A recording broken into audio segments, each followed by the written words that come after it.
샬롬 할렐루야. 히브리어 단어 묵상 87번째.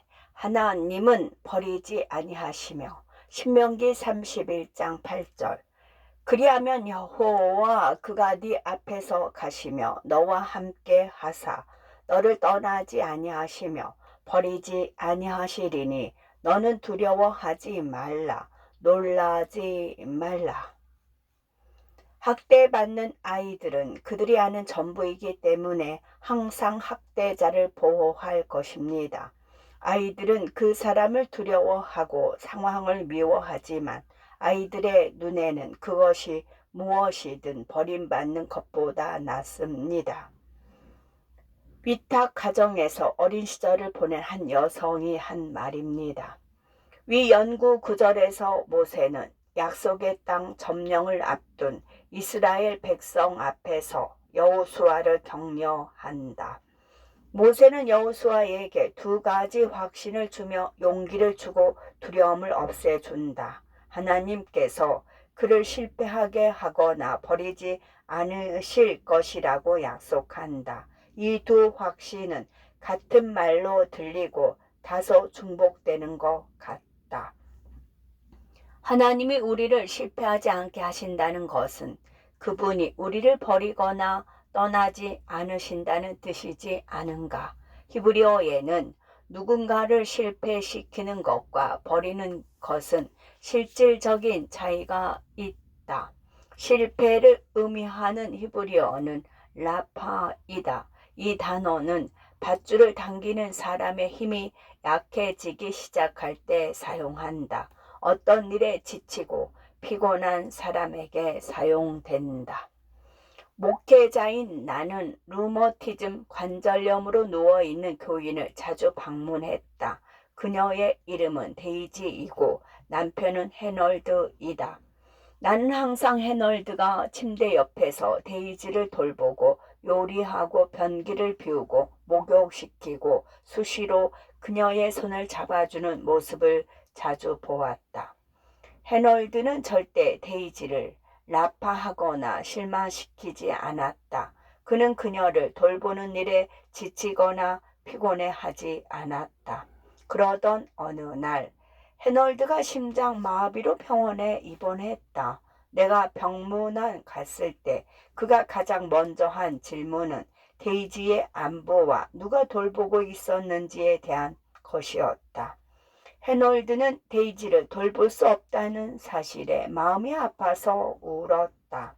해널드는 정서적으로 데이지를 실망시킨 것도 아니었고 그녀를 돌보느라 정신적으로 지친 것도 아니었다. 오히려 그의 몸은 돌보는 일에 지쳤기 때문에 실패한 것이다. 이는 라파의 한 예로서 어떤 일과 관련하여 정신적으로나 육체적으로 지치고 피곤해지는 것을 말한다. 때때로 우리는 신체적으로 어떤 일을 할 수 없는 상황이 되는데 이것이 바로 라파흐이다. 해널드의 삶은 아내 데이지를 돌보는 것이었고 그녀는 그의 삶의 이유였다. 그는 병원에서 나오지 못하고 내가 방문한 직후에 주님 곁으로 갔다. 그리고 데이지는 생명을 위협받는 질병이 없었고 요양원에서 좋은 보살핌을 받았지만 한 달 후에 해널드와 함께 했다. 우리는 때때로 하나님이 우리를 잡는데 지치실 것으로 생각하지만 하나님은 결코 감정적으로나 육체적으로 지치지 않으신다. 그분은 감정적으로든 육체적으로든 결코 우리를 포기하지 않으신다. 우리는 그분이 우리를 라파, 즉 실패하지, 실망시키지 않으실 것이라는 확신이 있다. 나파는 히필 사역 형태로 되어 있는 것이 흥미롭다. 이는 우리의 힘이나 욕망 부족 등 그 어떤 것도 하나님이 우리를 실패하게 하지 않음을 나타낸다. 우리가 아무리 썩고 비천해도 그분은 우리를 포기하지 않는다. 해놀드가 병원에 있는 동안 나는 그가 데이지를 충분히 도왔다고 안심시킬 수 없었다. 왜냐하면 사실상 그는 돕지 못하고 있었기 때문이다. 그러나 나는 그가 아자부하지 않았다는 것을 확신시킬 수 있었다. 아자부는 버리다, 떠나다를 의미한다. 어떤 사람을 버리고 그들을 무력하게 내버려 둔다는 뜻이다. 데이지는 해널드가 병원에 있는 동안 다른 간병인을 배정받았고 해널드는 간병인과 수시로 대화하며 데이지를 돌보는 방법을 지시했다.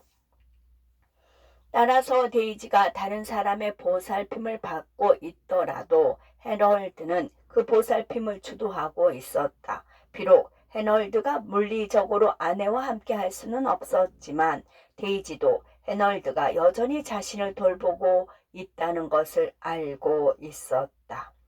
그리고 해널드가 주님과 함께 하기 위해 갔을 때 데이지는 아자부, 즉 버려졌다고 느꼈기 때문에 살 의욕을 잃었을 것이다.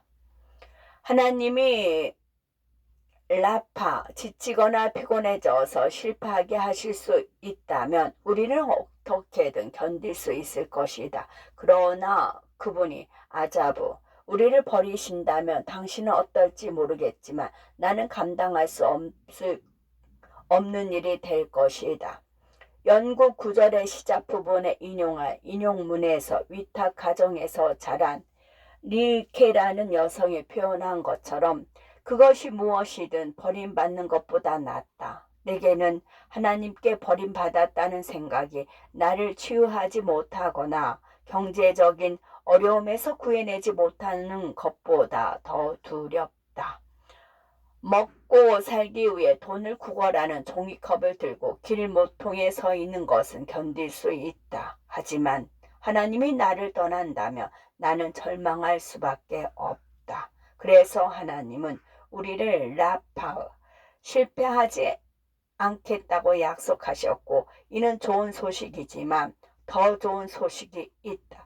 그분은 아자부, 우리를 떠나지 않겠다고 약속하셨다. 이는 생명이 주는 소식이다. 그리하면 여호와 그가 네 앞에서 가시며 너와 함께 하사 너를 떠나지 아니하시며 버리지 아니하시리니 너는 두려워하지 말라 놀라지 말라 하나님은 버리지 아니하시며. 아멘.